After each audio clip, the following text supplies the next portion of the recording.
welcome 2024 Presidential Program Chair, Linda Tillman.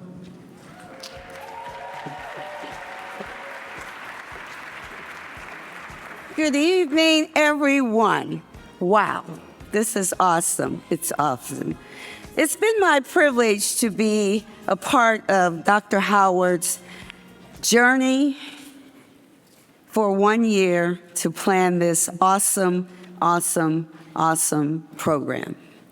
Our aim was to provide our attendees with an unforgettable AERA experience through sessions, speakers, music, and community engagement. I want to thank Dr. Howard for the opportunity to share his vision and be a part of his commitment to the work. Despite recent criticisms, and one today, of your vision for this meeting, Tyrone, you remain committed to expanding our conversations about race and injustice. You remain committed to the work. And so I thank you for the legacy of your scholarship and the legacy of hope and joy that you will leave this organization, as well as the many children across this country. We honor you, we celebrate you, because in the words of the great Morris Day and the Time, ain't nobody bad like you. Thank you.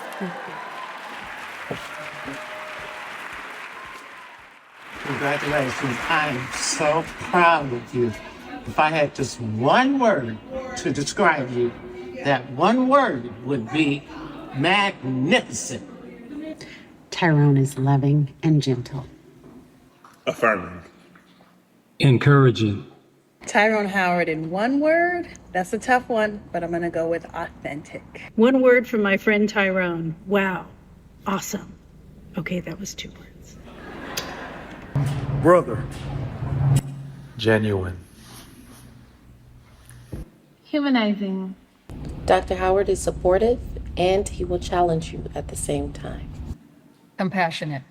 The one word I would best describe my big brother with would be protective. What's one word that you would use to describe Dr. Tyrone Howard? Compassionate leader. The man. Period.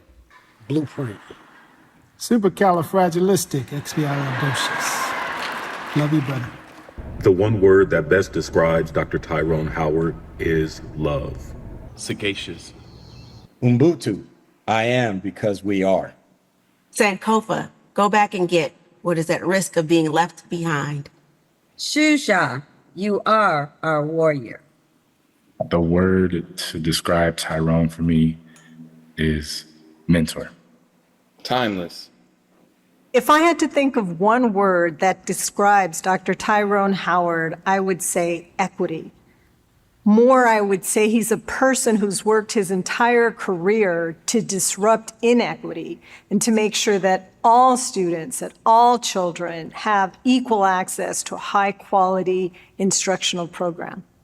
Ethical ambition. In a word, boss. Brother, Professor Dr. Howard, congratulations on an extraordinarily successful AERA presidency. I love you, I applaud you, and I salute you this week and always.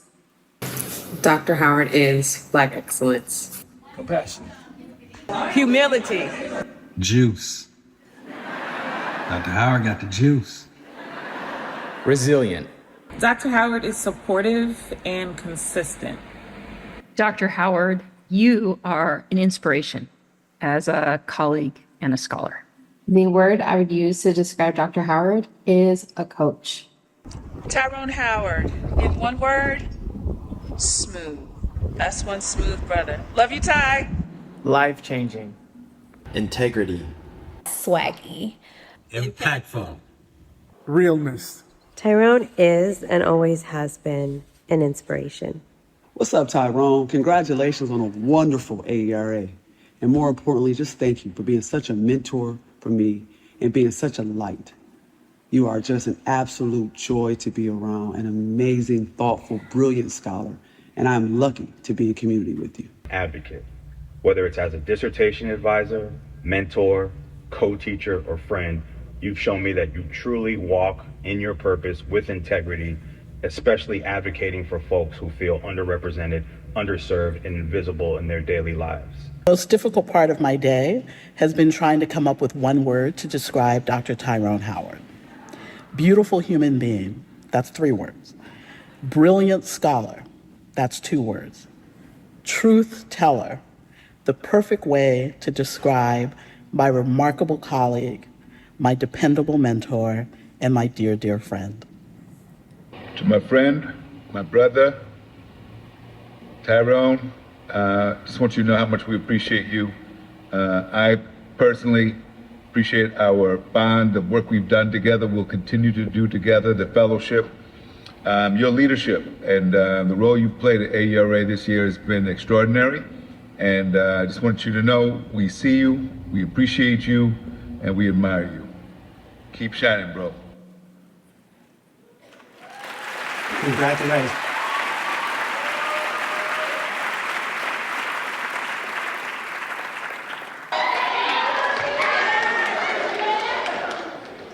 Dear you are young, gifted, and black, but they don't want you to know that. They make you think that you're not special, because when you show your talent, they repel back. So you gotta make them attract, make them see that you matter, because you are a young phenomenon, a beam of greatness you are shining upon. You are the charge of our life, a young inspiration, a star of the now, inspire your generation. You are power. You are young, gifted, and black.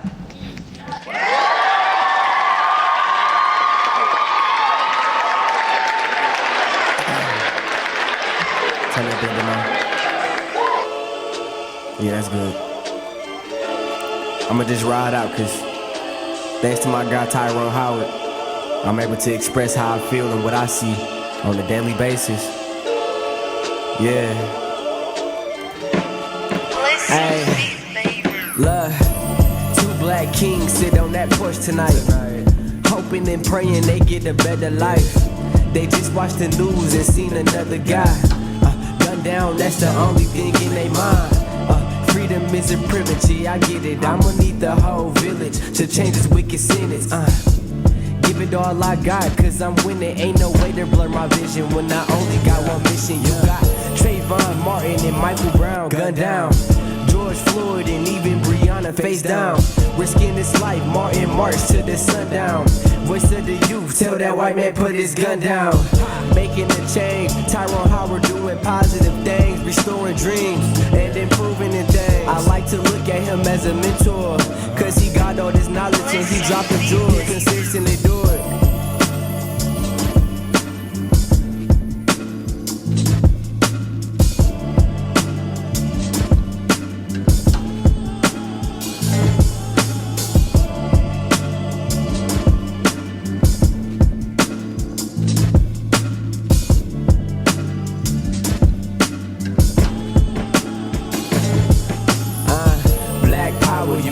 You gotta scream it loud. Black power, you got it, you gotta scream it loud. Black power, you got it, you gotta scream it loud. Black, black, black, black, black, black, yeah.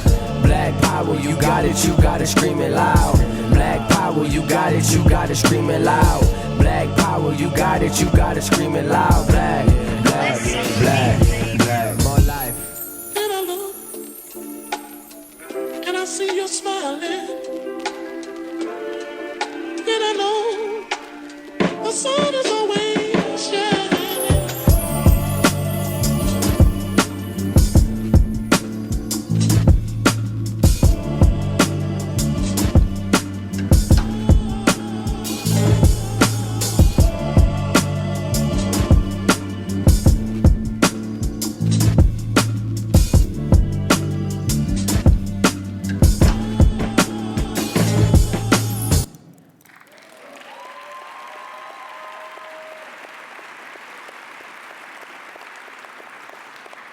Let's give it up for the students of Detroit School of Arts with their tribute to Dr. Howard.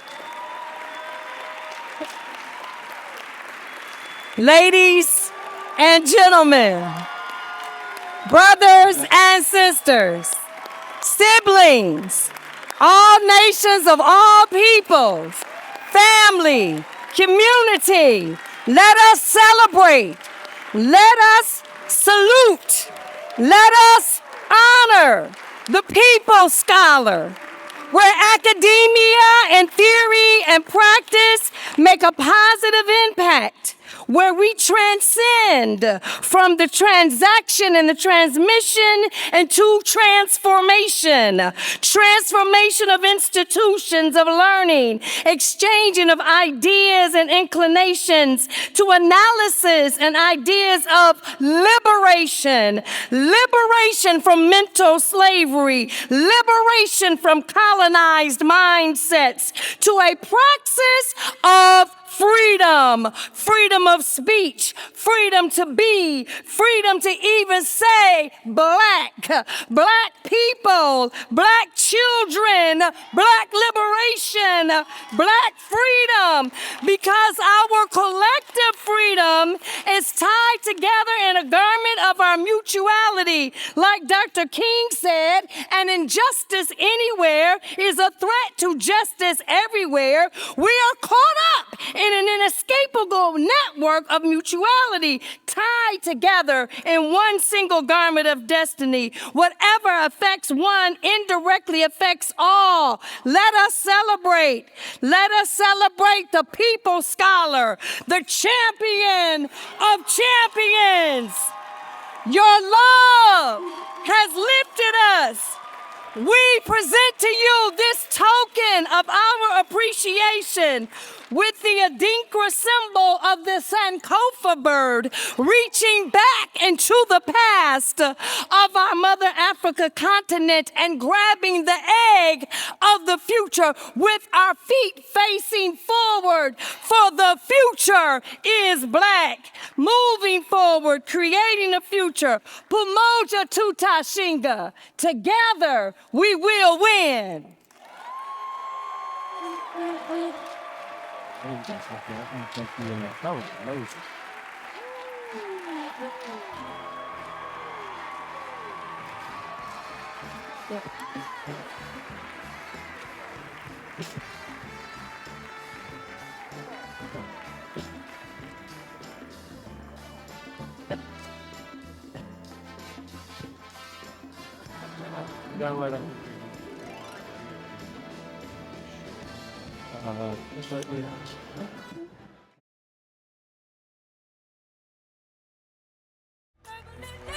Woo! Situations. Education. Baby, we can save the nation. Come on. Come on. I'm here. You're here. I'm pleased. I really dig your company, your style, your smile, your peace mentality. Dr. Howard said AERA this year is the spot to spark conversation, verbal elation, stimulation, share our situations, temptations, education, relaxations, elevations. We can save the nation. Now, there have been a few people who said, man, this AERA, this is great, they're new. This is their first AERA. I told them, this ain't what it usually is, boo. This is a new situation. My first year as a grad student, I attended my first AERA annual meeting, looking forward to a long walk moment. The next year, because Dr. Howard encouraged all his advisees to submit proposals, I did. My second year here, I was accepted. And I was supposed to present my research alongside Dr. Howard. Right. I was nervous, to say the least. I thought, thank goodness, when I saw him come in, because I got there early, set my stuff up. I'm sitting at the table. He sat in the front row. Over here, right over here. Here's your seat right here, right? I told him he was in the wrong spot. You know how he does. You got this. You know, he did that.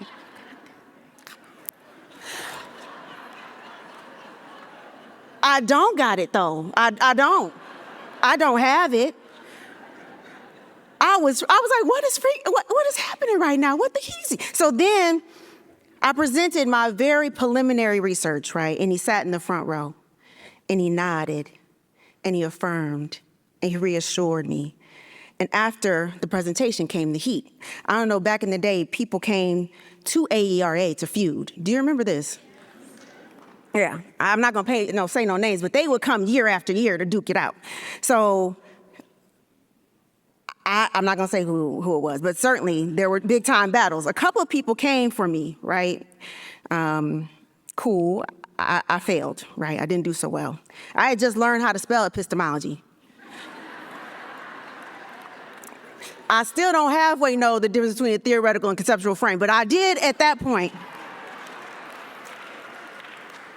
Dr. Howard responded to them with me and for me. I noticed other grad students didn't have that kind of support. Dr. Howard is rare. Other advisors were not showing up and fighting for and with their students. Dr. Howard is the perfect corner man.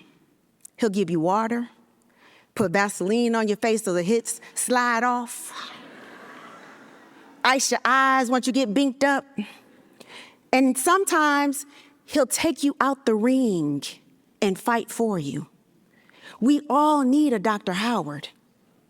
We all need a Dr. Howard. I know I'm not special. This is who he is for everyone. I paid attention as he went around with his students, introducing them, connecting folks, making sure people were in community. He was Sankofa. Sankofa is an African word from the Akan tribe in Ghana. The literal translation of the word and the symbol is, it's not taboo to fetch what is at risk of being left behind.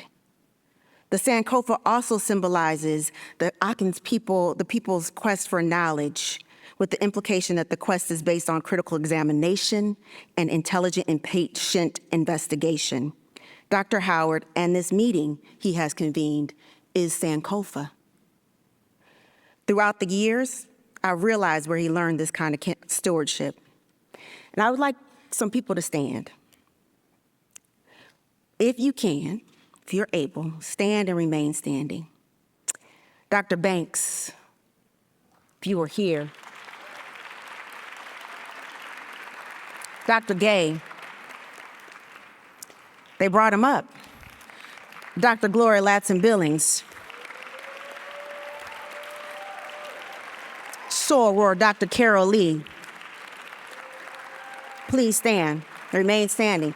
This legacy of nurturing, of shepherding, Dr. Cynthia Tyson, Dr. Patricia McDonald, Dr. Chris Gu, a protection and community building, please stand. Dr. Walter Allen, Dr. Naila, Dr. Tillman, stand. As I watched them, Dr. Howard, they brought him in, connected him in the ways he did for me and so many others. Later, his contemporaries, which you all know, the student becomes the teacher a lot of times. Dr. Rich Milner, patient, wise counsel, Dr. Harper. These folks support him in his work, and he supports them, the mutuality and the reciprocity of it all. If you have TA'd for Dr. Howard, please stand. If you're his advisee, please stand. If you were his advisee, please stand. If you have taken a course with him or any of these people standing, please stand. If you have cited Dr. Howard, you need to stand. If you read his work, you need to stand, and you should have cited it. If you liked his tweet on X, stand. If you recognize the importance of this year's theme and the courage it took to name race and racism, please stand.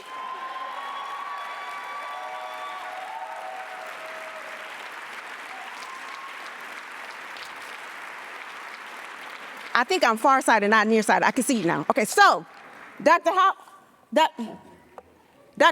I need him to see. Right.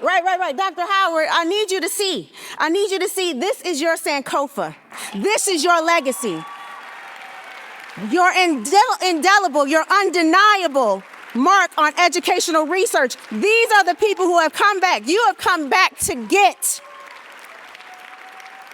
As you press forward toward the highest mark of our collective calling, I am honored to honor you. Thank you for this beautiful meeting. Thank you for loving us. And thank you for embodying Sankofa. Ashe. Hey, wait. All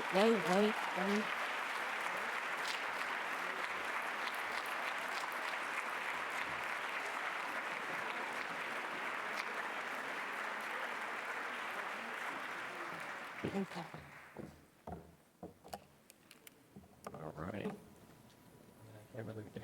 Greetings and well wishes, esteemed colleagues, members of AERA, family, friends, and guests. What happened to my cue music? What happened to, the OJs, right? My name is Javon Hunter, and I'm the Woods Bills Endowed Chair for Urban Education at Buffalo State University, and one of this year's annual meeting co-chairs. Now, if you don't mind, can I go off script for just a moment, right? Because I'm gonna have a little academic geek out right now, right? Because can I just say how cool it is to stand here in front of the giants of our field, right? And I have your attention. So I just simply want to say, I cite you. I cite you. I cited you twice. Folks, it's truly been an honor to serve the AERA community under the leadership of President Howard. Now, I have to admit, when Dr. Howard was elected to be this year's president, I sent him an email congratulating him on the selection. And I sincerely told him that if he needed me for anything to help make his vision for the annual meeting become a success, that I stand ready. And I was confident in those words. Because see, in my mind, I thought I might be assigned, I thought he might tap me to be part of the pick Chris Gutierrez up from the airport committee, right? I see you, Profe. Or the go get Carol Lee some dinner committee. Or if I was really lucky, I'd be part of the carry Gloria Ladson Billings bags up to her room committee. Now, folks, don't act like you wouldn't carry GLB's bags either, right? Yes. I know I'm not the only one who would do the mundane work to spend a little bit of time with our academic luminaries. I mean, in fact, a few years ago, we had Pedro Noguera come to Buffalo State to give a talk. I elected to pick him up from the airport. That's not the story. The story is I took him the long way to my institution. Of course, he didn't know it. And at some point I said, hey, Pedro, you want to go by Rick James's high school? And he said, yes, let's do it. See, those things, right? Those are the things that we did, right? But I digress. When Dr. Howard reached back, he said, nah, Javon, I want you to be one of my co-chairs. I said, okay, co-chair for what committee? And he said in that distinct chuckle that Tyrone has, nah, the annual meeting, bruh. I thought to myself, well, I guess Gloria is gonna have to carry her own bags this year, because I'm gonna be a little bit busy. Folks, it has been a dream experience serving as a co-chair, working with President Howard, the legendary Dr. Linda Tillman, the extraordinary Dr. Rima Reynolds Vassar, and that's what's been real cool about this experience, about the planning for the annual meeting. We got to be ourselves as we planned for an exceptional annual meeting. President Howard had just one simple charge for us: make this the most memorable, most impactful, most relevant annual meeting for all, and center the youth. I think we did that.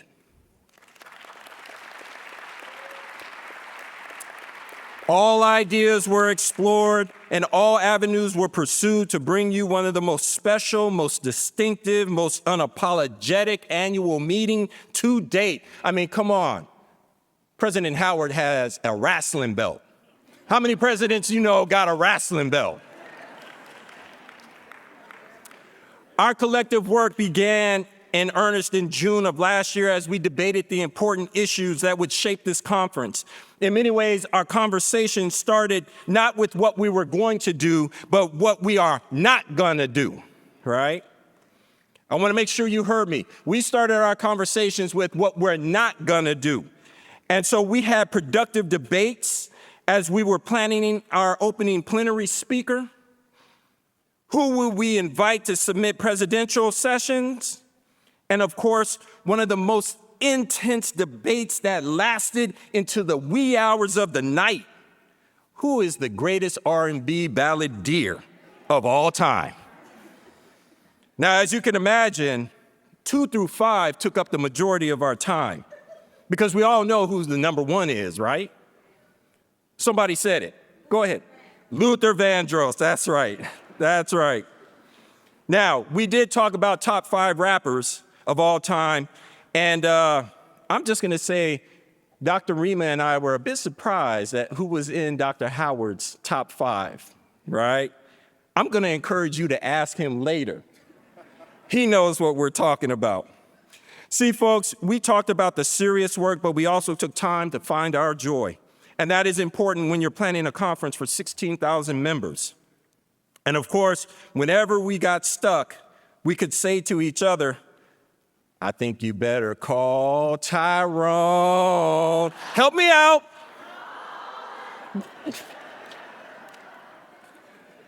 Come on, folks. Where else in the storied history of AERA did we have a president whose first name could be sung to both signal assistance and remind us of Erykah Badu's most celebrated songs?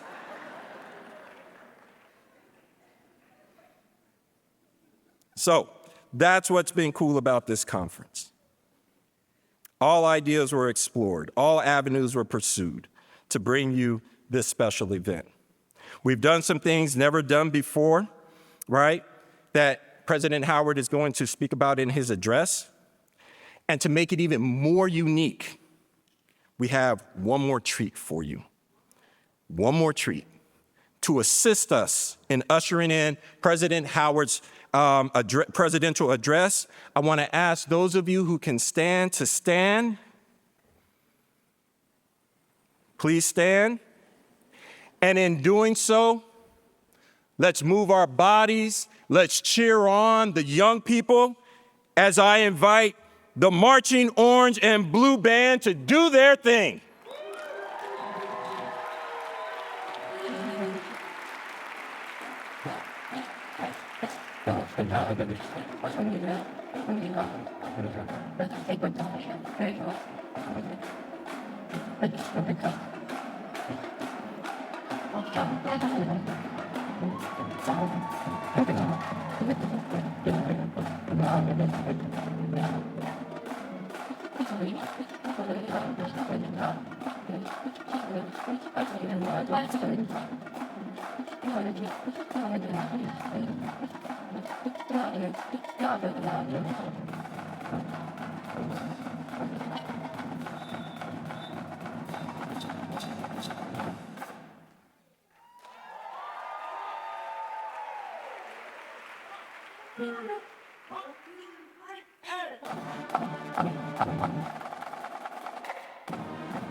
To our annual meeting attendees, please join us in welcoming your president, Dr. Tyrone C. Howard.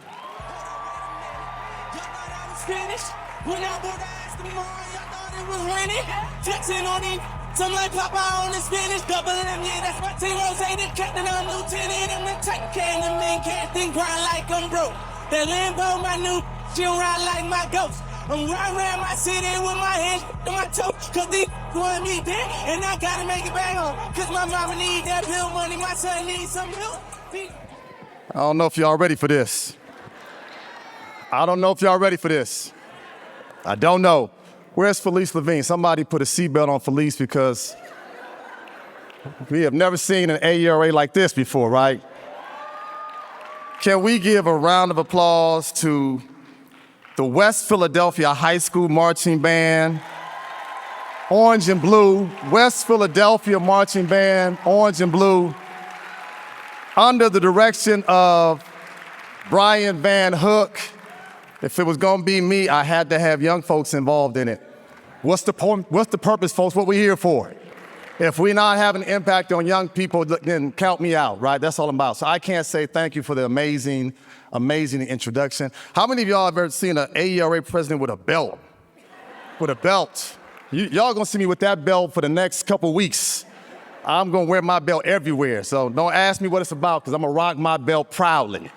I can't say how honored, how humbled, how just deeply grateful I am for this opportunity to be here before you. I want to start off, if we can bring up the slide deck, please, with a couple of acknowledgments before we get started into my comments, because this does not happen alone. I think it requires a lot of recognition of folks who have been so important in this process and this opportunity, and I'd be remiss if I didn't recognize those folks publicly, because they deserve recognition.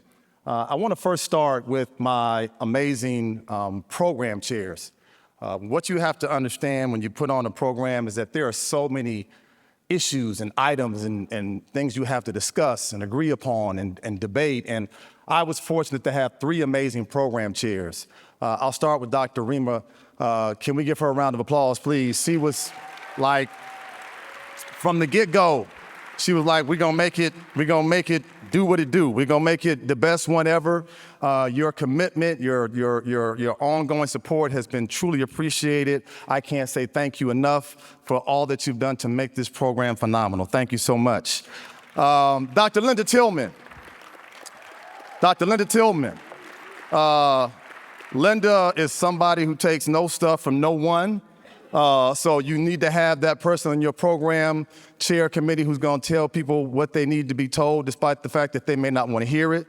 Thank you for your commitment. Thank you for your investment in making this happen. Can we give Dr. Linda Tillman a big round of applause?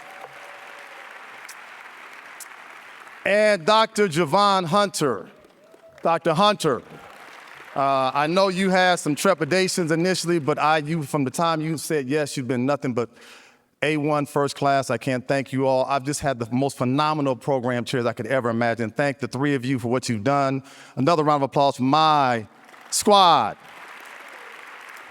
But I'd be remiss if I didn't mention we had two phenomenal doctoral students of mine, Kiera Williams and Jean McAdoo. Got to get the next generation involved. Stand up, stand up, stand up, stand up, stand up, stand up, stand up. Yep. They showed up, they were consistent. I can't thank them enough. Now they have a look behind the curtains of how this all comes together. So I want to thank my program chairs. I also want to make sure that I recognize the AERA team. First of all, let me just say this. This has been an amazing conference, has it not been? An amazing conference? 15,500 registrants, I'm told 15,500 registrants from 51 different countries. 2,600 different presentations. Y'all have showed out, and I can't say thank you enough for that. But it doesn't happen by mistake. It requires a lot of teamwork, and the AERA team is small but mighty. I want to just thank some folks. Lori Diane Hill, shout her out. I want to recognize Phoebe Stevenson. All the folks. Robert Smith. Robert always is the one. Where's Robert at? Robert's probably running around somewhere now. Behind the scenes, not right. Robert Smith. Nathan Bell, who's been a big part of this. Nathan makes this thing go.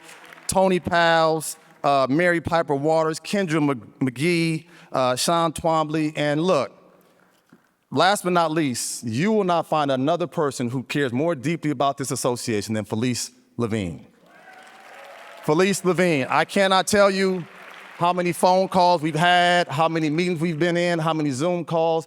Nobody cares more deeply about this association than Felice Levine, and I want to make sure I acknowledge you for your support. And you said, do you, and we did us. And so I thank you for that, Felice. It means all the world. The AERA team is phenomenal. I also want to recognize all the folks who have served in leadership capacities in this organization. I had respect for past presidents before. I see Naila, I see Sean, I see Gloria. I see Vanessa, I see Carol, I see all the folks who have done this before, and I have respect for you at the highest levels. My respect for you now is through the roof, because I now know Rich Milner, because you see so much more about how this process works, so I want to thank you all. Three folks in particular, past presidents, who have just checked on me and been like there consistently. Sean Harper. Brother, I can't say thank you enough. You have been like, I call you my brother from another mother. I love you. I appreciate all the support you provide.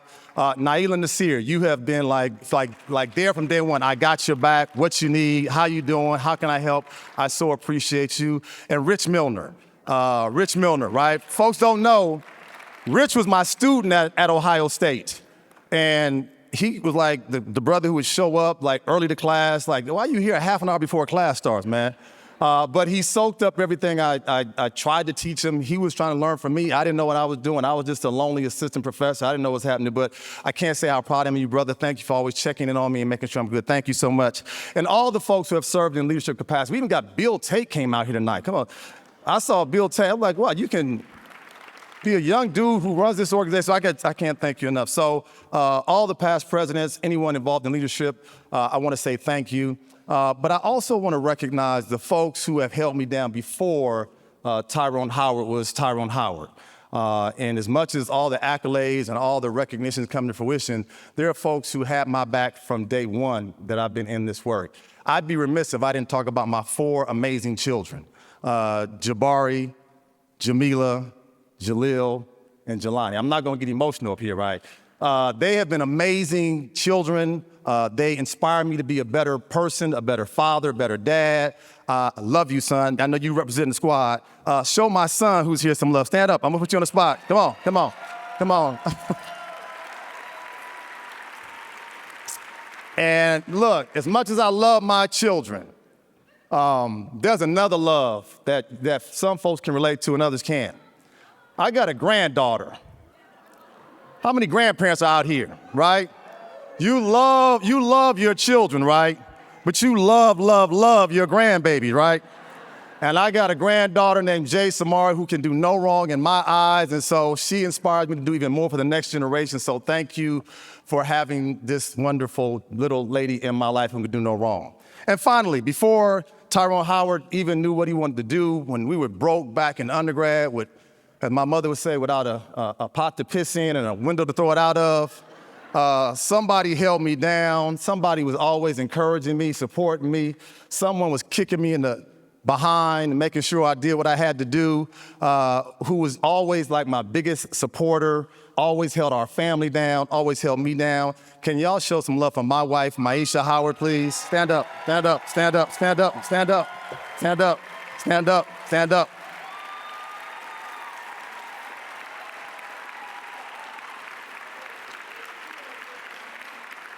Love you, dear, love you. And for all of you for being here in this meeting, just the association, all my former students, my UCLA folks, my Ohio State folks, I see my mentor, Cynthia Tyson, who held me down. Love you much, all the folks who helped me to get here. But I want to get into my talk, because Felice is probably saying, look, you need to wrap this up. I'm just getting started, Felice, okay? All right, here we go. So I want to frame my talk today around the recognition that I stand here before you, a product of what I call and what Robin Kelly refers to as freedom dreams.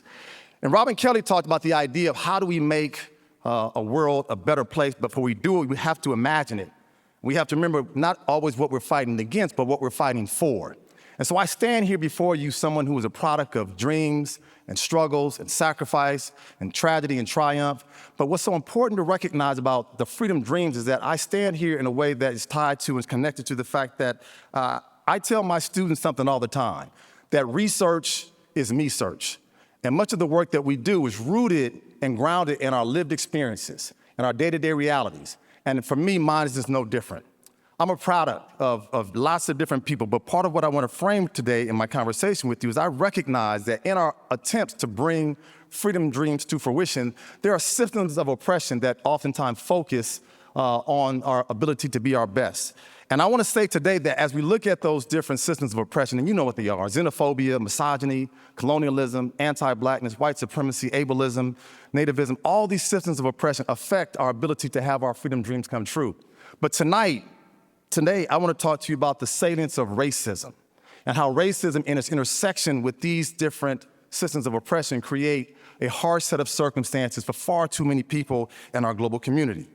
So when I think about my story, about how my research is me search, it's deeply rooted in the idea of issues that came down to my parents' freedom dreams.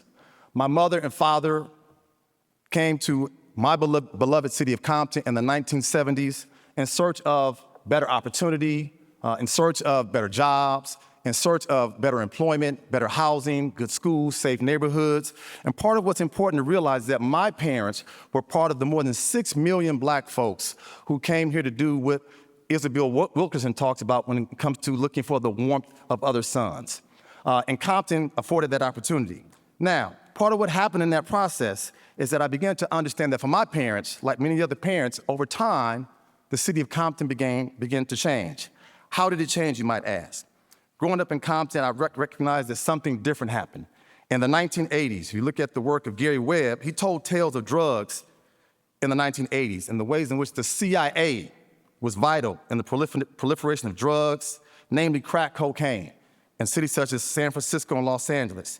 The crack cocaine did unparalleled type of damage to our community, and my beloved city of Compton became a different place. What I need you to understand here is that not only did it have an impact on my community, it had an impact on black and brown communities across this country. All of a sudden, the destruction, the death, and despair of crack cocaine had an indelible impact on women, children, babies, and destroyed, in some cases, entire communities. I saw a city become transformed, where hardworking people, Black and brown folks, had now become accustomed to seeing over-policed schools, over-policed neighborhoods, lack of investment in jobs. And all of a sudden, the neighborhoods that my parents and many other folks came for no longer existed.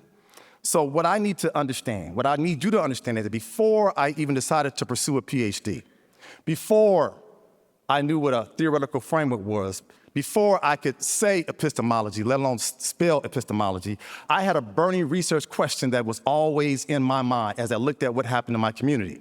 It was clear and quite convincing. The question was, for me, the overarching question for me was, why, across the globe, do darker people suffer the most? This is the question we have to tackle.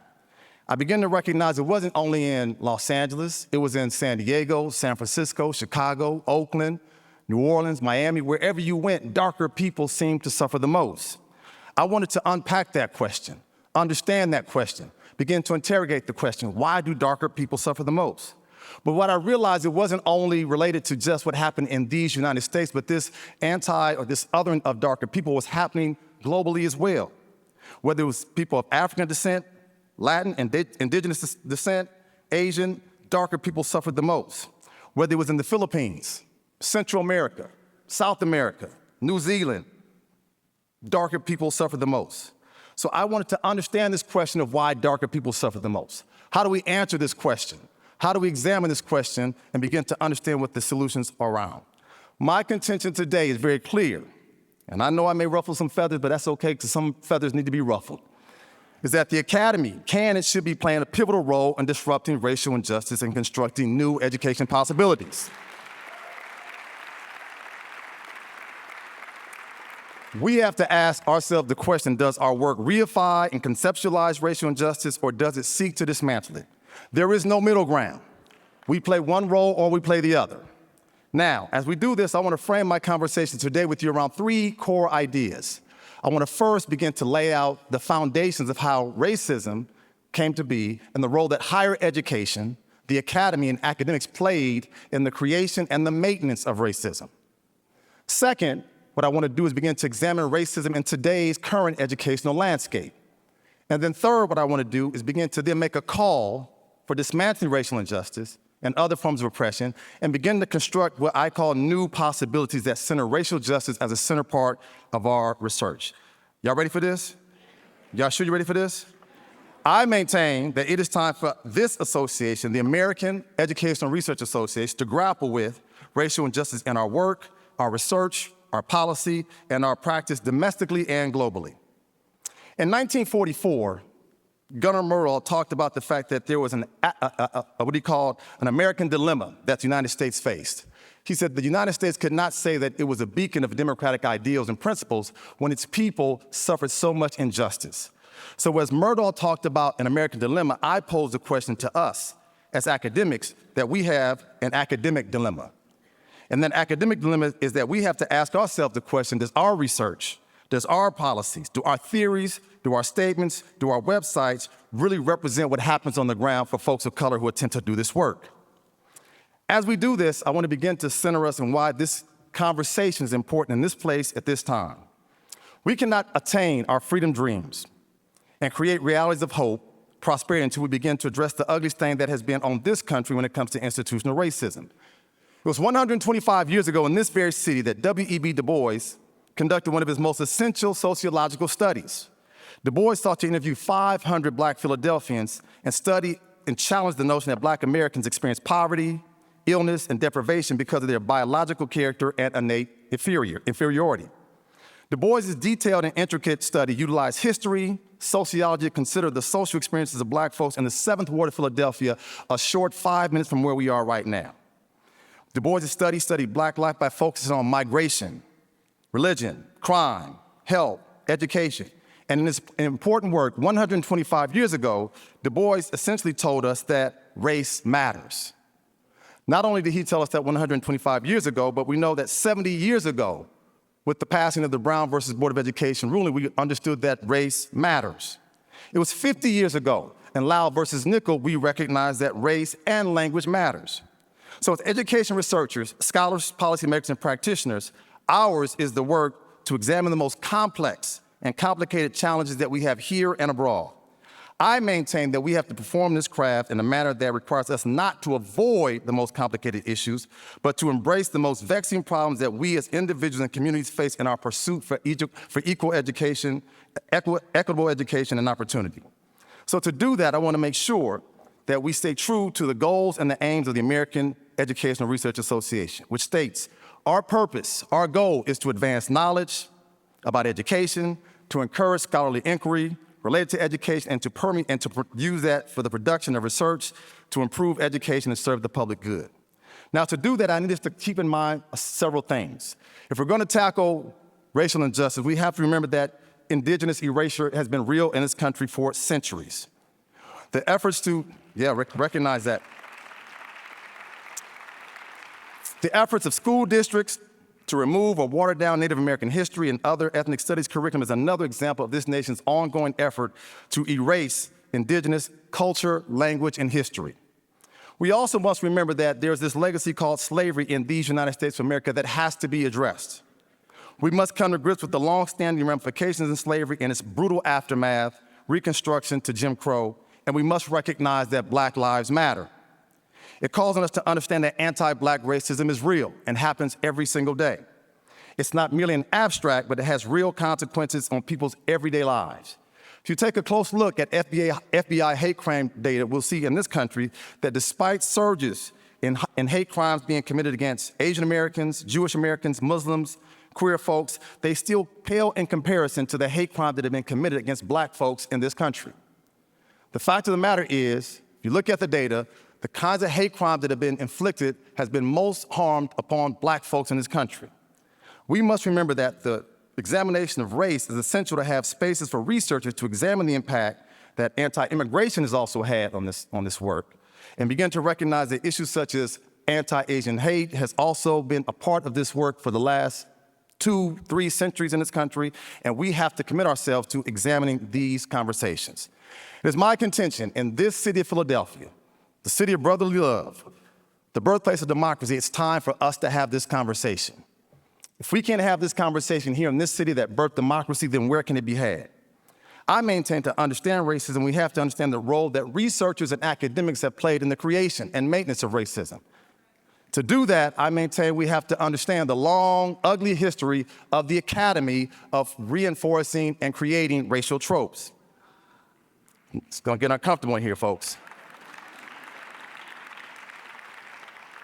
So one of the important areas to understand is the impact that scientific racism has had on the misinforming of the general public about racial categories and hierarchies. I'd lead you to look at the work of Reginald Horstman. His important work on race and manifest destiny is important because what Horstman argued is that the essential nature of scientific racism began in the 1800s, and the idea of different races being fundamentally inferior was a part of what happened in the academy. So the argument was made became that we just don't believe that these people are inferior, but we have science to prove that these people are inferior. Horstman argued that racial inferiority hardened and gained traction beginning in the 1800s and continued through the 19th century, and was used as a form of justification specifically for Indian removal, slavery, and the Mexican-American War. By the 1840s, he asserts that scientific concept of hierarchy of races, with Anglo-Saxons being at the top, was the majority opinion of the day. He cites the work of academics of the time such as Charles Caldwell, Thomas Cooper, whose works were essentially promoted ideas of Black and Native inferiority. He also highlights the work of a scholar by the name of Samuel George Morton, who established what was called Crania America, which was located right here in the city of Philadelphia. Philadelphia became the world's largest scientific collection of human skulls in the world, using the notion of phrenology as a way to talk about the ways in which races were inferior to others. It should be noted that not only did Morton conduct this so-called pseudoscience, but he was a pioneer with this strategy of justifying racism through his research and so-called scholarship. He promoted basically unstoppable narratives that were anchored around 3 key pillars: science, religion, and race. And his work went on to have a significant influence on Philadelphia and other cities at the time to show that there were others who were just inferior, and it was based on evidence. It should also be noted that Morton's work was not only powerful within the context of academia, but he used it to inform the mainstream population as well. What we know is that in the 1860s and 1870s, Morton's name appeared in more than 7,000 newspapers. And they used his work as a justification to explain why Black people and Native people were considered to be less than. I come back to that overarching question, why do darker people suffer the most?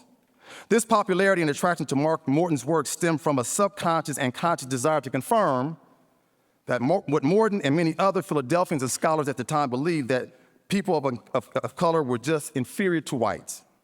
Now, they didn't just believe this, but they used their so-called journals at the time to promote these ideas.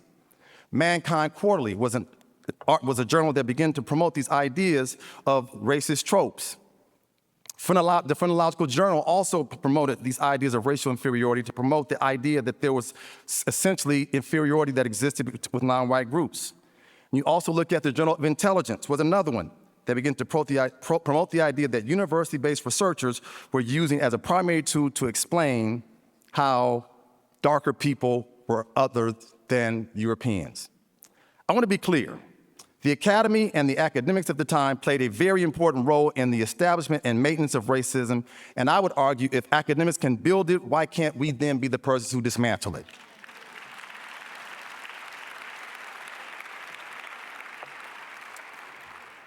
Just recently, only 2 months ago, for the first time, the University of Pennsylvania collected 19 skulls that were still being held at the University of Pennsylvania to finally bury those individuals who were used, Black Philadelphians who were used to promote this idea of racial inferiority. And so we're still, even in the current moments, fighting with the idea of trying to push against those racist tropes built on science. So the question remains, how does our work speak back to these bodies of research? So as we seek to dismantle racial injustice and collect and construct educational possibilities, I ask us to look at our own thoughts, our own policies, our own practices, and our own research. To do that, I begin to ask us to look at the work of some other folks, such as John Diamond and Luis Gomez. So I want to ground this theoretically because they talk about the importance of organizational routines, which play an instrumental role in our foundational mechanisms that generate and reproduce white supremacy and anti-Black racism.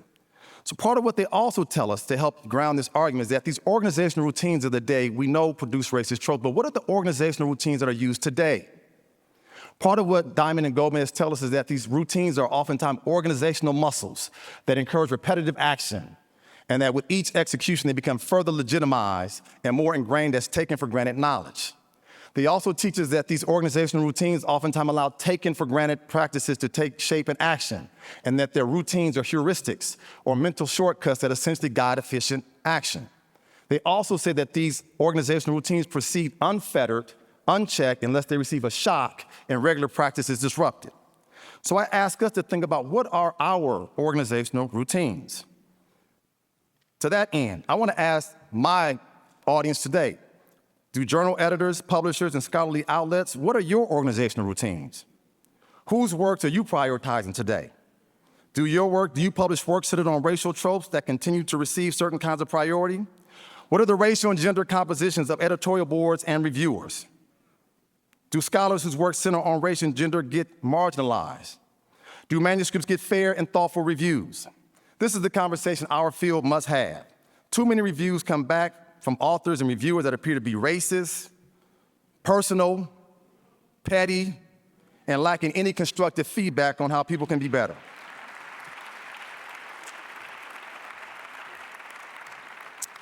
Too many high-quality works have been rejected with no reasonable rationale because they take up race and racism. If we delved into an analysis of top journals in our respective fields, how many pay attention to race? So to that end, we have to recognize those folks who have given us outlets to produce our work. Shout out to Rich Milner from Urban Education, right? How many of us in this room have called on Rich to say, hey, Rich, I got something, can you publish it for me, right? Thank you for that. Shout out to David Gilborn, Race, Ethnicity, and Education, for giving us another outlet to publish our work. Jim Shurick and Cleveland Hayes, editors of the International Journal of Qualitative Studies in Education. Journals such as Equity and Excellence in Education, Journal of Negro Education, Journal of Diversity Studies, Journals of Hispanics in Higher Education have been valuable in helping us to push back against these racist tropes. They've been valuable in providing high-quality, rigorous outlets to debunk the racist tropes and to illuminate the excellent works that folks have done on race and other forms of oppression. So going back to our organizational routines, it's not only journal editors we have to ask this question to. What about the roles that we play in our respective universities that produce these racist tropes? Should we keep going? Okay. So what role do we play in our universities, our schools, our colleges, and departments? So I asked some of the following questions. How have search committees gone about their work when there are no folks of color on search committees? I asked my deans and department chairs, what are your organizational routines? It's gonna get uncomfortable in here, right? For my faculty friends, what do your syllabi look like? Do you include readings by folk of color, by women of color, by Black women? How do departments, schools, and colleges conduct tenure and promotion cases when individual scholarship addresses race and racism, but their colleagues have no proclivity to understand these works? This is the conversation we must have. What are our organizational routines? I ask that because in order to disrupt and dismantle racism and racial injustice and other forms of oppression, we have to look inwards. Part of what we understand is the work that has been done by folks such as Kiana Ross has informed us that anti-Blackness manifests in a multitude of ways. These organizational routines continue to have an impact, and they are changed when endogenous shocks occur from inside, and exogenous shocks begin from the outside to lead to our rethinking of practices. So I ask us to begin to think about what are the organizational routines in our respective fields. Is it an easy conversation? Not at all. Is it a necessary conversation? Absolutely. So to that end, I want to recognize some scholars in our field who have been the folks who have been pushing upon these organizational routines for decades. Shout out to the folks up here on this picture.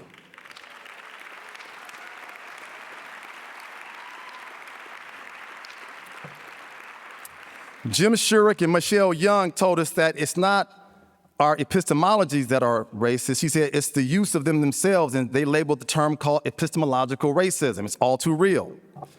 Gloria Ladson Billings, along with Bill Tate, Danny Solorzano, Lawrence Parker, Ed Taylor, Marvin Lynn, Adrian Dixon, Dolores Delgado told us that critical race theory in education matters, and that we have to begin to recognize the role that race has always played in educational opportunities and experiences. Jim Banks, my advisor. Jim Banks, my advisor. Yeah, I said it. I'm gonna keep saying it. Jim Banks told us that essentially that knowledge construction matters, and stated that personal and cultural knowledge is oftentimes problematic when it conflicts with mainstream knowledge. Zeus Leonardo used critical theory to explore the notion of root causes of colonialism and white supremacy in education. Gloria Anzaldúa talked about Nepantla, the idea that we have to understand the importance of where our identities come into contact with mainstream ways of knowing. Charles Mills told us about the racial contract, and he said it's built on white supremacy and said that it's political, it's moral, and it's epistemological. And Linda Smith, I can't even begin to capture Linda Smith's works. If you have not read Indigenous Methodology, you have to do so, because Linda Smith told us that from the vantage point of the colonized, a position from which I write and choose to privilege the term research is inextricably linked to European imperialism and colonialism. She says the word itself, research, is probably one of the dirtiest words in the indigenous world's vocabulary. When mentioned in indigenous context, it stirs up silence, it conjures up bad memories, what is knowing and distrustful. The ways in which scientific research is implicated in the worst excesses of colonialism remains a powerful and remembered history for many of the world's most colonized people. It is a history that still offends the deepest senses of our humanity. We thank those scholars. They're the individuals whose works that we stand on, and we need to recognize their contributions.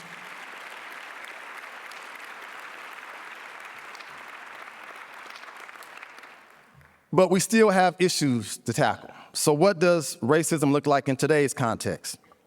What's been interesting is that when I announced the theme for this conference, I had a number of very interesting responses and reactions. Should I talk about it? I'm gonna get my glasses on for this one. All right, some folks said, well, wait a minute, race is just too polarizing. Are you sure you want to do that? Perhaps you should do something different. I had questions such as, don't you think race is too narrow? But aren't we a colorblind society? Haven't we made enough progress? This is the one I love. Doesn't talking about racism only bring about more racism?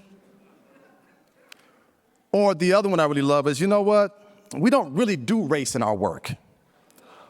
Let me be clear, folks. For anyone who is studying education, you are studying race.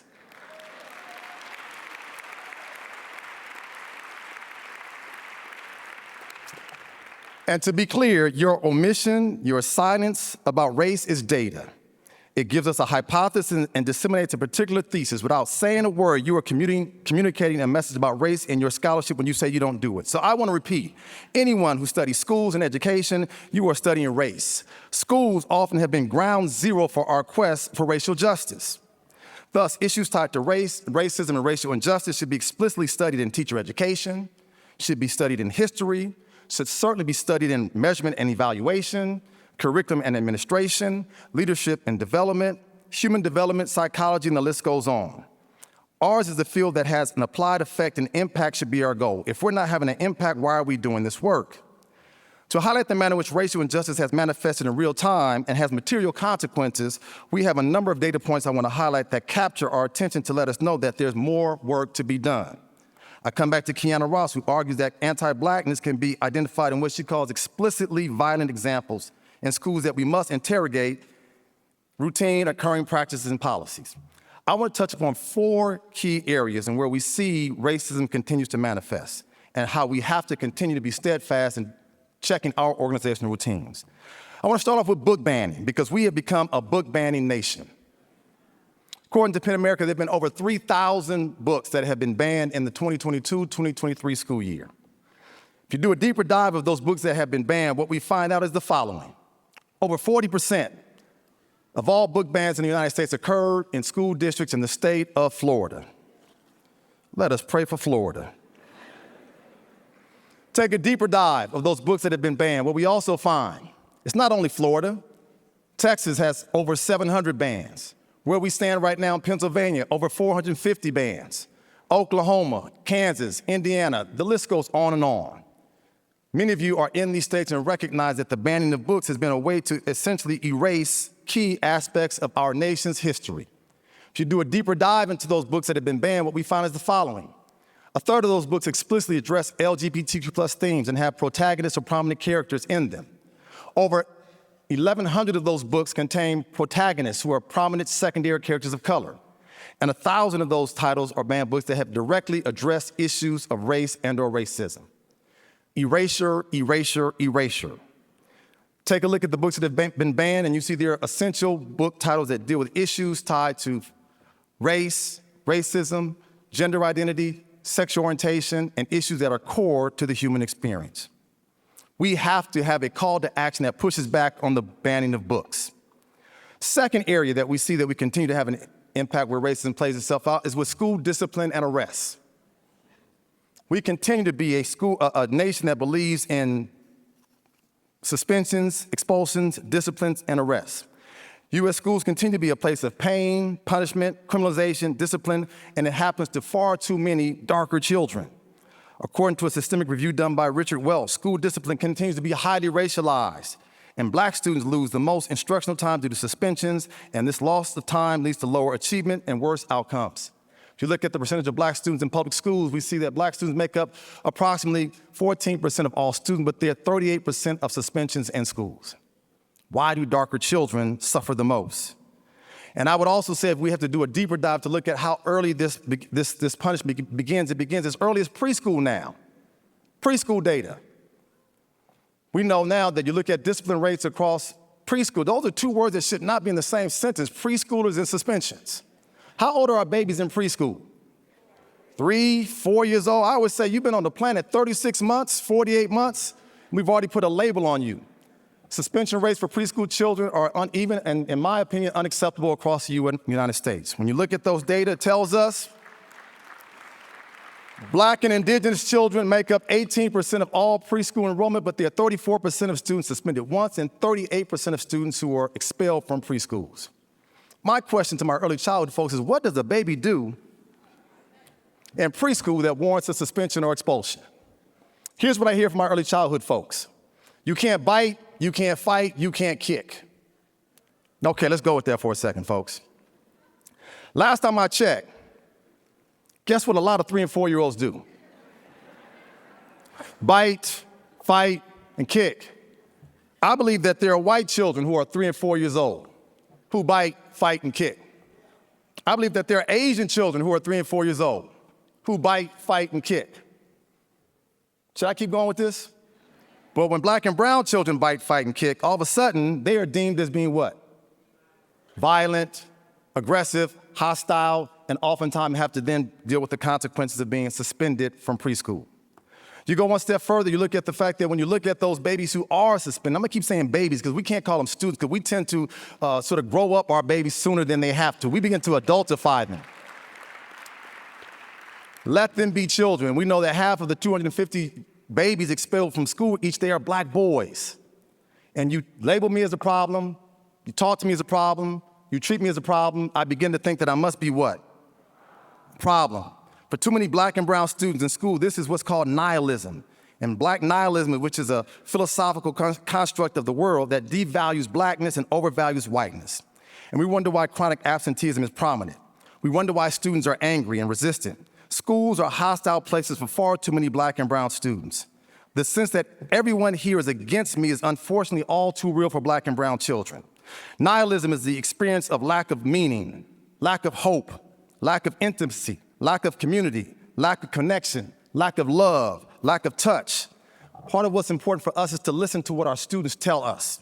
I have a project that we call Students Talk About Race, and what we know is that they tell us different kinds of experience that they deal with, but we also know it's not only our black boys. Kimberly Crenshaw tells us that for black girls, the consequences in some cases are even worse. Black girls are 7 times more likely to be suspended in schools than white girls, 4 times more likely to be arrested, 3 times more likely to receive corporal punishment, 3 times more likely to be referred to law enforcement, and twice as likely to be physically restrained than white girls. We have to have these hard conversations, so when we talk to students about race, we hear directly from them firsthand. What is it that you experience in schools? And from our data, we get real live perspectives from students who talk about these experiences, and I want you to listen to a few of them.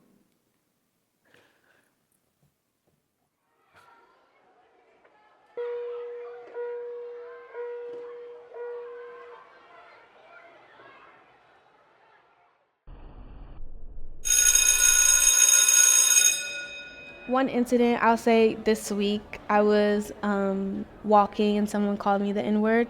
A boy had drew a depiction of a monster as like a black person. That was my first time ever bringing something like that up to the school. And a lot of kids found out and labeled me as like the sensitive girl, the sensitive black girl.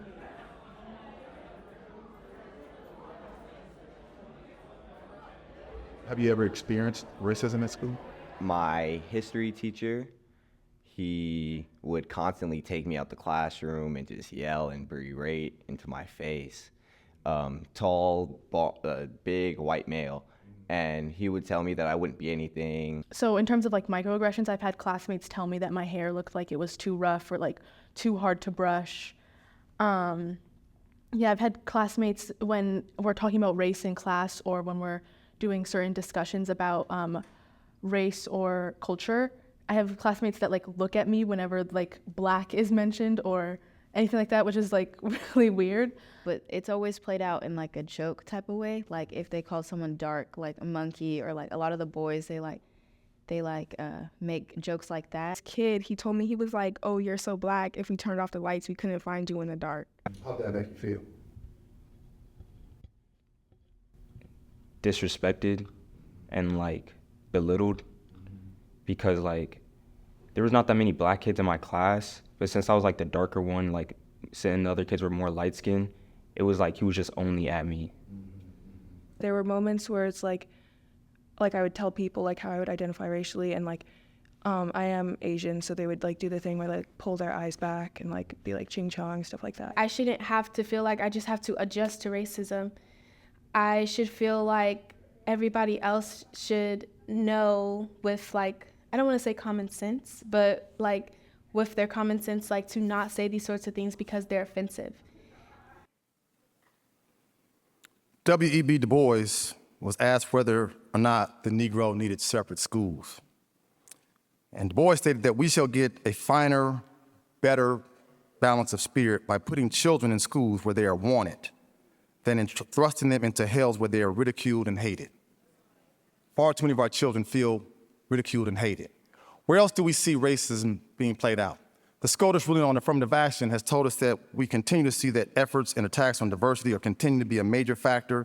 So I want to give a major gratitude to a number of scholars such as Uma Jayakumar, Mitch Chang, Sylvia Hurtado, Walter Allen, Sean Harper, Liliana Garces, who have helped to push back on these ideas that diversity is not good for our schools. The SCOTUS ruling has had a major impact on admissions, but it's also been part of a larger campaign that has led to assaults on DEI on campuses nationwide. Consider that since 2023, there have been 65 bills across 30 states that have been introduced that would roll back diversity efforts at colleges, like hiring statements, DEI units, and implicit bias trainings. We know that there have been 9 anti-DEI bills that have become laws in states such as Tennessee, Florida, North Dakota, Texas, and North Carolina. I get worried about my colleagues in this room who work in those states. Your work is now in question. They're coming for all of us, folks. Be ready. And many universities, like the University of Texas, they have closed their multicultural engagement center because of the new legislations, and many colleges have declared that they will no longer fund cultural events and graduation ceremonies that are geared toward Black, Latinx, Indigenous, and Asian students. And not only have we seen issues around anti-DEI playing out, but we also have to look at the proliferation of anti-LGBTQ+ legislation. So it's not enough that I'm Black or brown, but if I'm also queer, I also face the onslaught of over 500 anti-LGBTQ+ bills that have been introduced in the United States over the past year, nearly 3 times the number of bills that were introduced in 2022. And of those bills, 75 have become law. So we must be mindful of those scholars who continue to talk about the importance of the intersection of race, gender identity, and sexual orientation. So shout out to scholars such as Ed Brockenbrough, Cindy Cruz, Lori Patton Davis, and J.B. Mayo, who remind us that the folks who are queer folks of color experience schools and life in a different way than their white peer colleagues. We also know that the spread of anti-CRT laws have continued to be a big impact on schools across the country. A study by UCLA Law School found that there were over 563 measures restricting teaching about race and racism. 241 of those measures have been adopted.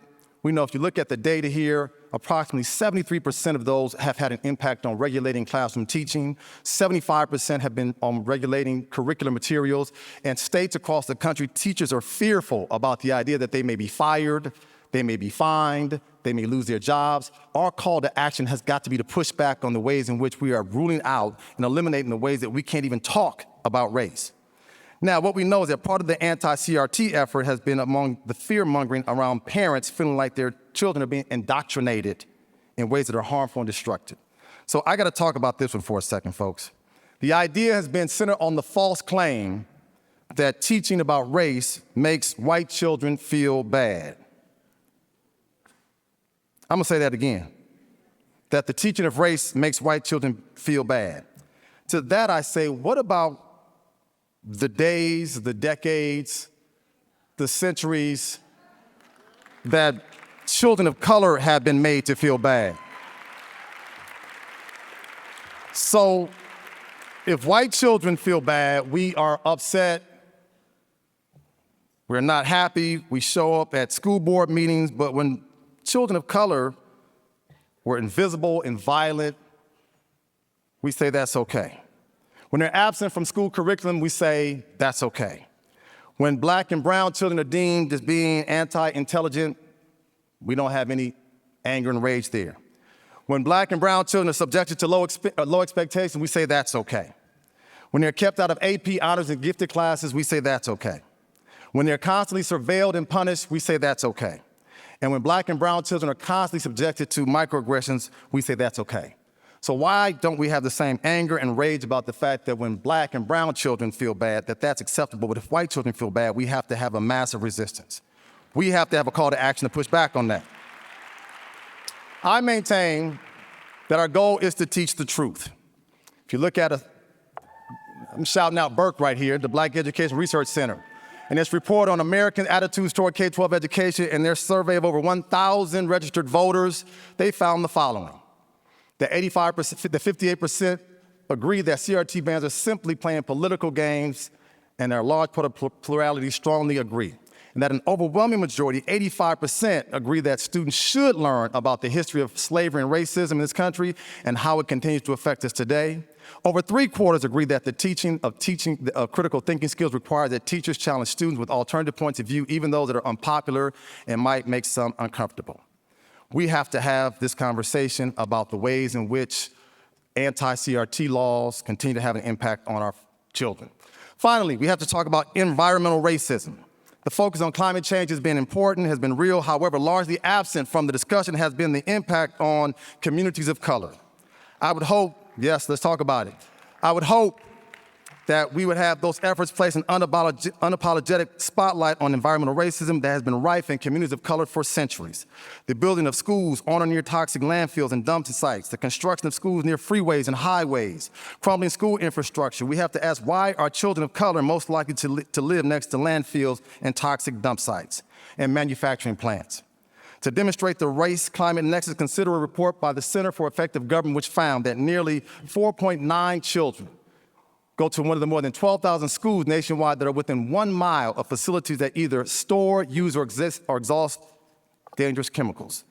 Moreover, we look at the fact that who is most likely to live there. People of color, people living in poverty, especially poor children, are more likely to be subjected to these kinds of toxic situations.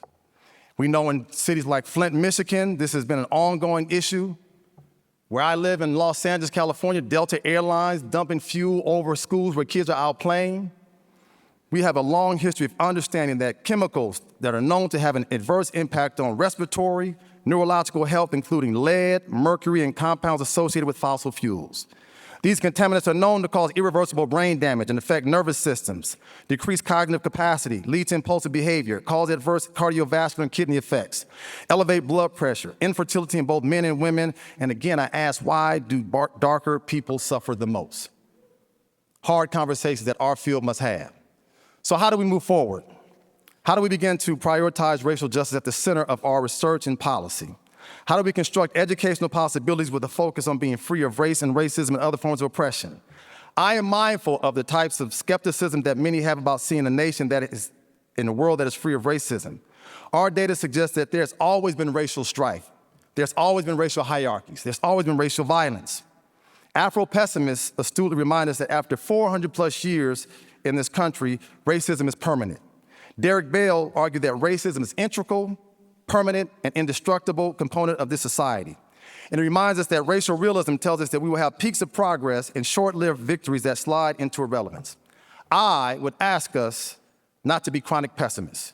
There are moments when we are hopeless, but those moments cannot become static conditions. Where we have to find is ways in which our work can begin to change that narrative. However, we have to remain steadfast in creating a different reality. Hope has to be our focus.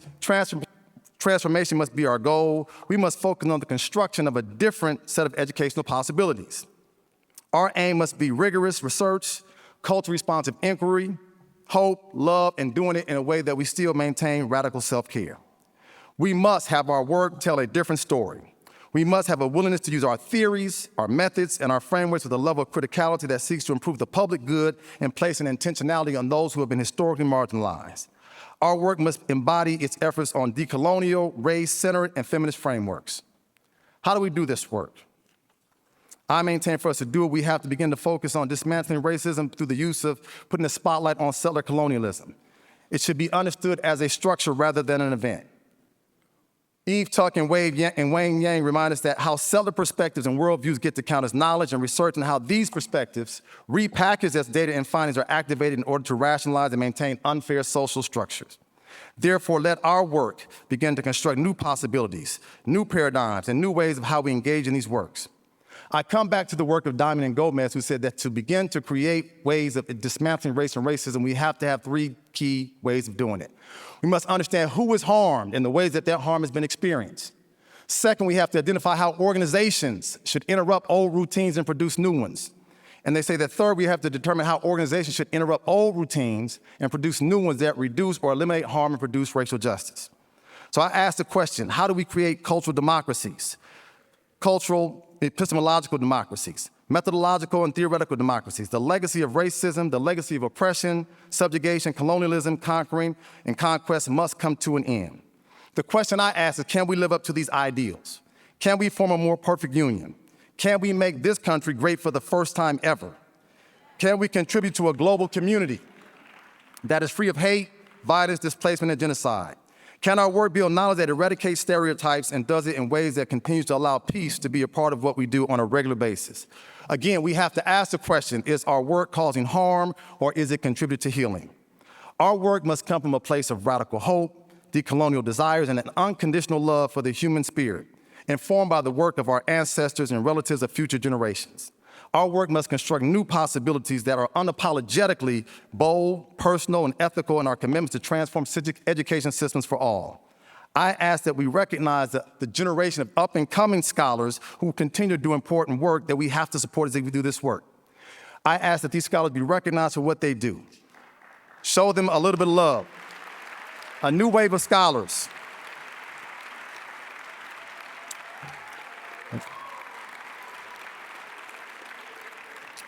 Rita Coley and Travis Bristol, who have talked about the importance of diversity in teacher education. Tiffany Marie and Kendris Watson, who talked about race and telomeres, who tell us how racism is killing us, folks, literally killing us. Nicole Garcia, who talked about critical quant studies. Julissa Muniz, who talks about race and carcerality.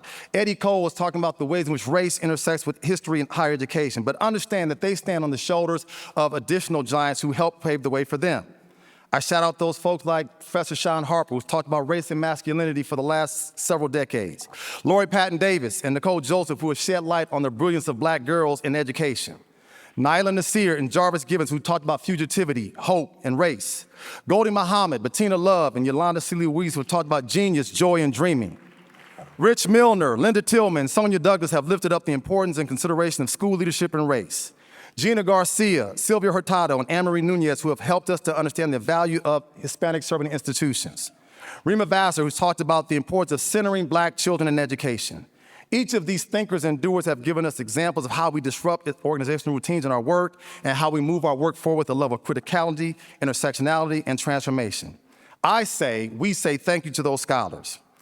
I argue if we're going to be better, we have to do this within the context of three key ideas. We have to listen, we have to imagine, and we have to create. I think we have to listen because here's where student voice matters. Students are telling us every single day how they experience schools, and I think we have to listen. Here are some more of my young scholars who talked about race, and I want you to hear what they say. Was race or racism talked about much in your household growing up? No, my parents rarely ever talked about race. Okay. Yeah. Do you wish that your parents had talked more about race? Yes, definitely. Why? And what do you wish they would have said? I wish they would have told me that race was a construct, or that it was like a thing that people judged each other on.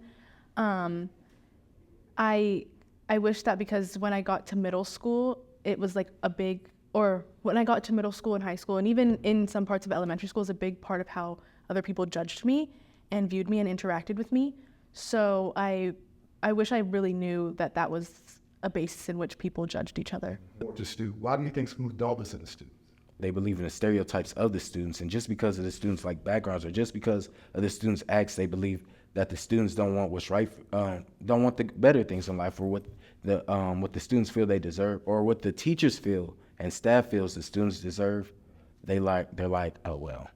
All the students just shoot drugs, they do alcohol. So it's like, they don't really care. Can you envision a world where racism doesn't exist? I cannot envision a world where racism doesn't exist. Why not? I just feel like since it's like such a key part of like our history and like how like our world is shaped today, racism does still play a factor in like what is happening. So I feel like I don't think it would be able to happen at all. People at heart can often be greedy and hateful, and sometimes, yes, it's generational and it can be changed, but some people just happen to be that way, and it's hard for them to see things from other people's perspectives.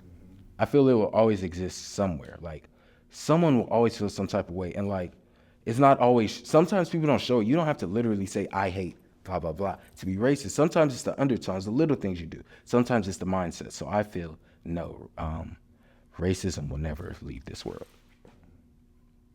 I think it'll take a lot of work, and I think that, but I think that if people are open to like bringing change, that racism will end. Let's listen to the voices of students, their opinions, their perspectives, their lived realities. Let's listen with compassion and care. Let our surveys, our experimental designs, our interviews, our observations be rooted in believability. Of groups have been consistently told that their pain, that their struggle does not matter. Listen to young people, listen to their words, but let's listen to their writing. Javon Hunter, along with Patricia Edwards and the International Literacy Association, asked students to write about how they experience schools. These students tell us some very powerful things that we should all listen to. They write how they don't see people who look like them in TV books. They talk about how important it is for them to see themselves in what they learn. They say, I don't see people who look like me because they do not see the same things as me. It's important to see yourself in what you learn. We have middle school authors who talk about the same thing. I'd love to know more about Ruby Bridges. Black history is more than slavery and civil rights, and young people might be more interested if the topics were more engaging and relatable. Young people tell us what they want. It's very important for me to see myself in what I learn because it helps me build a deeper connection with the meaning. When I see people who I can relate to, the text is easier to understand. And our high schoolers saying the same thing. As a high school student with Asian heritage, I do not see myself reflected in the books that I read. The myth of the Asian model minority needs to be carefully examined as it is oftentimes a singular view.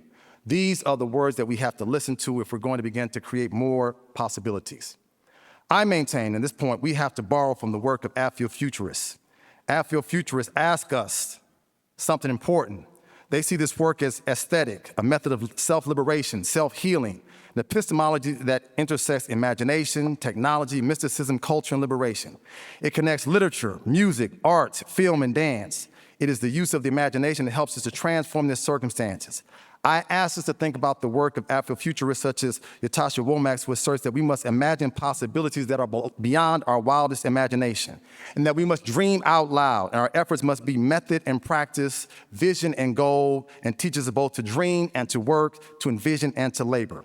Moreover, Afrofuturists talk about a world where we envision our own freedom and experiences through our own theories, our own ideas, and our own practices, where race, culture, technology intersect and allow possibilities of a better future to emerge. Afrofuturists argue that we need authors, artists, and activists to write a different narrative that captures our humanity. I ask us to envision new worlds. I ask us because these new worlds have been around us for a long time. Where are my folks at who can remember some of these images, right? Now, George Clinton told us way back in the 70s that we were one nation, what? Under a groove, right? We go see Beyonce, we see Beyonce flying on a horse in the air that's transparent, thinking of a different world. Parliament said we had what? The mothership connection. How many folks here are old enough to remember Uhuru, right? Black folks were we were catching hell on the streets, but she was in outer space, experiencing something totally different. We have to imagine differently. Earth, Wind, and Fire taught us about the elements that we have to understand. How do we think radically? How do we dream out loud? How do we create a different reality that gives us something different? I say, why not do it in a city like Philadelphia? Because guess what? There's all kinds of young people here who are telling us what they can do. I want to give a shout out to these young folks in SLA Bieber who, when I asked them if you had to create, I see you, SLAB. If you had to create your dream schools, what would they look like? If we go to a school that doesn't have a strong sense of community, like a program like ours wouldn't have worked, because like we had to have like talk to our teachers and build like a strong relationship to then be able to like work with our students and stuff. My dream school is not a situation where teachers are just pouring information into a bunch of containers, but teachers are also learning from their students, and it's like a mutual relationship, not a symbiotic one. So I think like my dream school would be a community instead of kind of like a factory. My dream school, honestly, it's a place where all students can get support, any support that they need, whether be it mental, physical, or even at home. I want them to feel like they have a family here. So honestly, even to a certain point where they'd want to actually consider this a second home to themselves. You know, students and teachers can be in a place where they understand each other and can learn from each other throughout the way and build like strong bonding connections and grow with one another. Shout out to my SLA Bieber students. Where y'all at over here, right? Thank you for your wisdom. Thank you for your insights. I maintain we are in the city of Philadelphia. This is R&B soul, folks. If we can't do it here, I don't know where it can be done, right? Listen, the OJs told us that what? There's a message in the music. They also had a word of advice for those of us who work in the academy. They say all the time they want to take your place. The backstabbers, right? Be careful, watch out, because they told us. I maintain that Billie Holiday told us that there were strange fruits that came from southern trees. Jill Scott told us to live our lives like they were what? Golden. Patti LaBelle, before she had a new attitude, she used to say, I love and need and want you. Come on, Judy, right? So I maintain in this moment in time, we have to begin to use our creative spirit by listening, by imagining, by creating the ways in which we want our schools to look. So as I conclude, I want you to understand a couple of things. We have to listen to those who share the complexities of their multiple identities. We have to identify individuals who tell you that they have race that defines their experiences on an everyday in K-12 schools. We have to have narratives that are frequently centered on those who are in the margins. I always think about what my great-grandmother would say, that, listen, there's a reason why you have 2 ears and 1 mouth, to listen twice as much as you talk. Listen to young people. You may not like what they say, but their truths matter and their truths are real. I maintain we have to imagine how we can create our current routines and structures and policies where they can be whole, healthy, and human, where our theories and frameworks and analysis can always be, not sometimes, but be race conscious, where our organizational routines are anchored in brave spaces, where regular dialogues are centered on understanding oppressive practices. And we need all folks involved in this conversation. The thing I don't like, how many of us have been at our department meetings and you're the lone person who speaks up about issues around race, and when you speak up, nobody says anything to you, right? Nobody has your back. And then you leave the meeting, you go into the hallway, and then your colleague says, I so agree with what you said. Why didn't you speak up in the meeting and let your voice be heard then and there? I'm asking us to have the boldness to be able to speak up. And I'm also going to ask my white brothers and sisters, we cannot be the only ones having this conversation. Speak up and speak out. If you ride with us, ride with us. Don't just ride when it's convenient. Don't get me started, y'all. Listen. And I maintain we also have to create methods and frameworks that inform us with new ideas and insights. Learning spaces that are dynamic, that are rigorous, that are culturally affirming and replete with joy. Sometimes our work is mundane and uninspiring and boring and doesn't speak to the people that we say we care about. How do we begin to engage in research and inquiry that's centered on dismantling systems of oppression? How do we do that? So listen, what are our organizational routines? I ask us, as my clock is run down twice already, I got 1 day left to be president, y'all, so I'm gonna take my liberties, right? Felice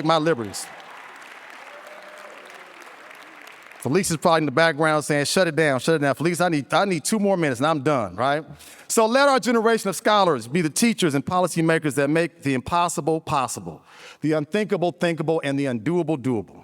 I challenge us to be the change that we want to see and that our work be the catalyst. Let us use Sankofa. Did we not talk about Sankofa earlier, right? Which means go back and get it, as a symbol of the wisdom of learning from the past to build our future. I started my talk today talking about freedom dreams. The dreams of my parents and my parents' parents to build a better tomorrow. I stand here before you as a symbol of dreams, manifestations, prayers answered, and hopes realized. I want to believe that I am my ancestors' wildest dreams.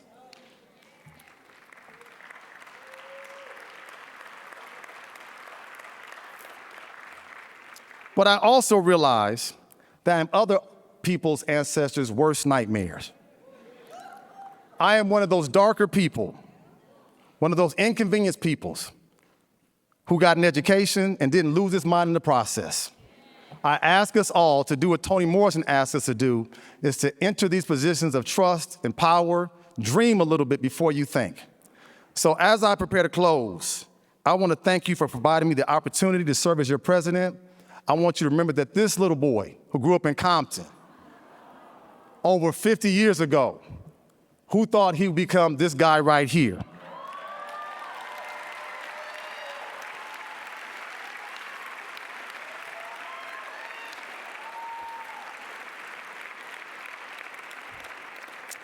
I want to say thank you for providing me the opportunity to serve as your president.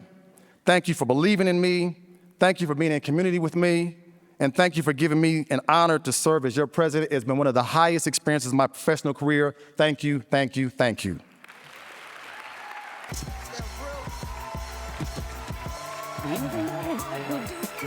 We still hustle till the sun come up. Track of 40 when the sun go down. It's a cold winter. Y'all better bundle up.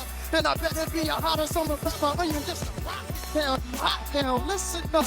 Don't you know cops' sole purpose is to lock us down and throw away the king. But without this drug, the kids ain't got no way to eat, huh? We still try to keep mom smiling, cause when the teeth stop showing and the stomach starts growling, then the heat starts flowing. What a golden talk. Yes. When I saw the gold come on, I knew we were prepared for just a riveting evening. Tyrone, you've been a riveting president. Thank you. You still have a couple more days. Okay. All right, so we keep it rolling, Yep. keep it coming, but what an address. And what a charge for us all.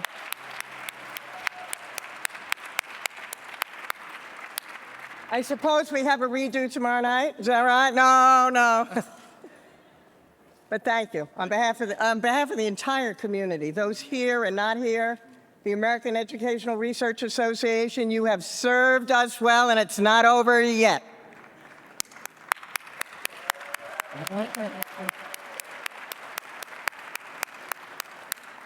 So I think we move to... Okay. Before I go, I got to shout out some folks. The Universal Language from Franklin Learning Center under the direction of Colin Sharp. I told y'all we had young folks last night. We had Lady Sage, 9th grader at Mercy Career and Technical School, representing the school district of Philadelphia's Mic'd Up program. Young folks from Philadelphia who came here to perform. Tonight, the MJS Trio, recent graduates from West Philadelphia High School. And big shout out to Frank. Where's Frank? Frank Makos, who made it all happen. All these young folks are Philadelphia students who are here, and they are getting paid to be here. So thank you for these young folks from Philadelphia.